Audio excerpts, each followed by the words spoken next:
Jeg har spurgt Morten Østergaard, om han har nogle gode råd til min lille søster, der snart er færdig med 10. klasse, og andre unge, der står i hendes situation, hvor de skal til at vælge en ungdomsuddannelse. Hans svar overrasker mig egentlig lidt. Han siger, at hun skulle til at overveje, om hun ikke skulle vælge en erhvervsuddannelse. Vi tror på fremtiden.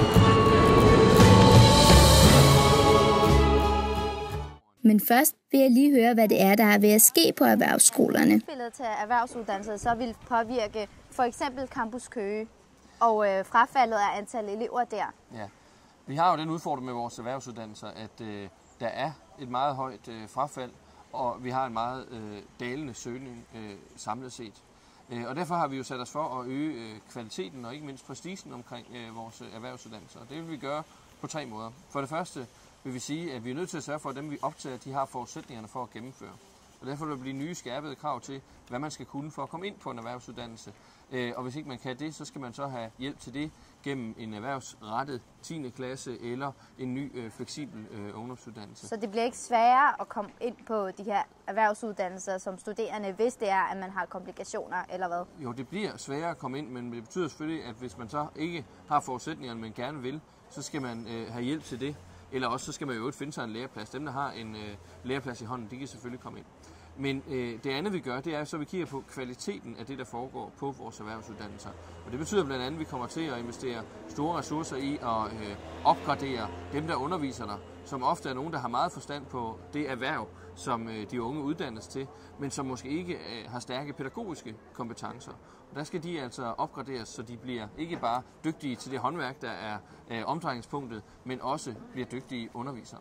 Og det sidste, som så især er det, jeg arbejder med, det er, at vi skal sørge for, at de unge ved, at en erhvervsuddannelse ikke er en blindgyde, men også kan være vejen til en videregående uddannelse.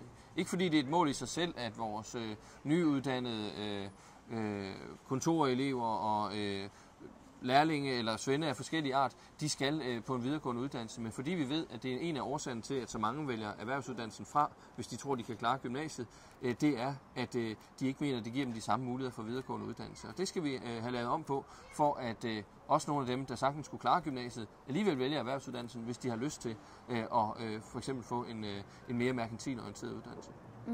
Og så her til sidst, jeg skal lige være helt sikker på, hvis det er, at man har komplikationer eller ikke de rigtige forudsætninger for at komme ind, så kan man forbedre nogle ting i løbet af 10. klasse, som gør, at man får de her kompetencer. Der kommer simpelthen en ny type 10. klasse, som er målrettet det at kunne blive optaget på en erhvervsuddannelse i samarbejde mellem erhvervsskolerne og folkeskolerne.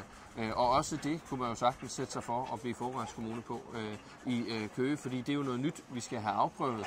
Men jeg er helt sikker på, at det er en god måde at gøre det på, fordi jeg tror, der er rigtig mange af dem, der starter på en erhvervsuddannelse, som vil have godt af at have været i sådan en forberedende 10. klasse. Uddannelsesministeren Morten Østergaard har givet et godt råd til min søster, som overrasker mig lidt. Fordi han siger nemlig, at min søster skulle tage at overveje, om hun ikke skulle vælge en erhvervsuddannelse.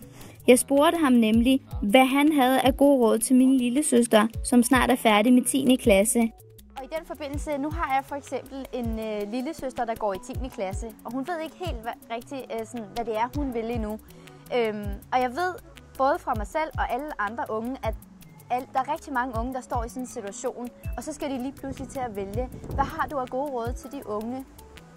Jamen, der er jo rigtig mange i dag, som vælger gymnasiet, fordi så føler de ikke, de behøver at vælge noget, fordi så kan man jo gøre lige, hvad man vil, når man er færdig med gymnasiet. Og det, jeg bare gerne vil sige til dem, og som vi i regeringen gerne vil gøre opmærksom på, det er, at sådan er det faktisk også med erhvervsuddannelserne.